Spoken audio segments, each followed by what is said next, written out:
Good afternoon. I think it's afternoon.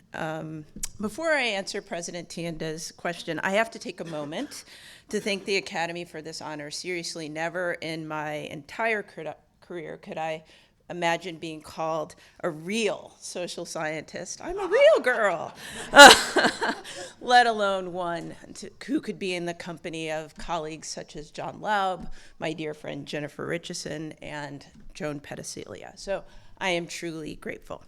Okay, to the question.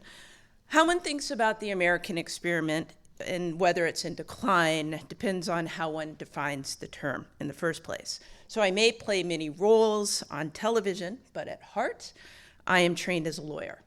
So when I think about this experiment, I think of it at base as a governance effort directed by citizens equally empowered to have a say about the goals and projects of the critical institutions of government, all circumscribed by law.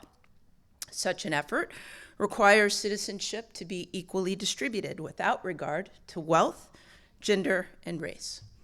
Government of the people, by the people, and for the people. This experiment, as I define it, is one that the United States has attempted only during my lifetime.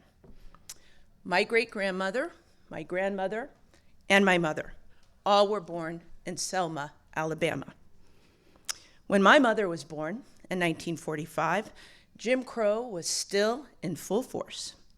The Voting Rights Act of 1965 was passed just a few years before I was born. This is the act that could make possible the fulfillment of what we call the American experiment. And even after its passage, as the Kerner Commission report makes clear, there was a real failure of what I think we're calling the American experiment across the country, even outside the South. Is this experiment in decline? In a word, yes.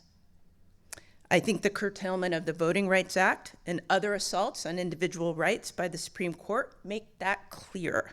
And the prospect of an administration that has clear disregard for the rule of law underscores the point.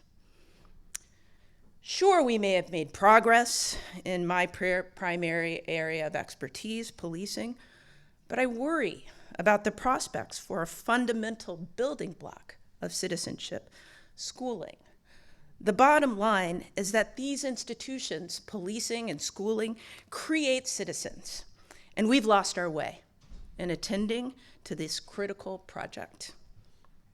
I have devoted the last 2 decades of my career to understanding how people come to conclusions about the fairness of legal authorities and institutions. We know from this research that what is necessary to create perceptions of fairness that in turn change the way these institutions operate and how people behave. The primary block to achieving what we know can be found in the science of intergroup relations, and it tells us that even though we all pretty much want the same things from our governing institutions, we don't necessarily want those same institutions to provide those very things to all people equally. The truth is, today where I sit or stand, I'm not sure who's going to win. What I rely on is the faith and resilience of my mother, my grandmother, and my great-grandmother, because they always were committed to the American experiment, when in their lifetimes, there was certainly no reason for them to be. Thank you.